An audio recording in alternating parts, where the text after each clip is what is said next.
இது இன்றைக்கி எடுத்த வீடியோ. இன்றைக்கி மே 1 உழைப்பாளர்கள் தினம். இன்றைக்கி அனைவருக்கும் உழைப்பாளர்கள் தின நல்வாழ்த்துக்கள். உழைக்கின்ற அனைவருமே நல்லவர்கள் தான். அவங்களோட நாமும் இருக்கிறோம், நானும் இருக்கிறேன்றதில் எனக்கு ரொம்ப மகிழ்ச்சி. தினம் உழைக்கிறோம், அதுக்கு உண்டான பலன் நமக்கு கிடைக்கும் அப்படின்னு எதிர்பார்த்து உழைக்கிறோம். அவங்களுக்கு நல்வாழ்த்துக்கள், எல்லா உழைப்பாளர்களுக்கும் நல்வாழ்த்துக்கள். இன்றைக்கி ஒரு ஹெல்த்தியான டிஃபன் செஞ்சேன். காலையில் நைட்டே பாசிப்பயிறு ஊற வச்சுருந்தேன். காலையில் கோதுமை ரவை ஊற வச்சு ரெண்டையும் சேர்த்து அரைச்சி அது கூட பூண்டு, சீரகம், மிளகாய் போட்டு அரைச்சி உப்பு போட்டு பெருங்காயம் போட்டு ஒரு தோசை மாதிரி ரெடி பண்ணியிருந்தேன். நல்லா இருந்துச்சு. புதுசாக தான் செஞ்சேன், நானாக தான் செஞ்சேன்.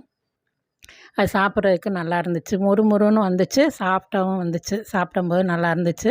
மீண்டும் ஒரு தடவை அனைவருக்கும் உழைப்பாளர் தின நல்வாழ்த்துக்கள் கூறி முடிக்கிறேன். நன்றி.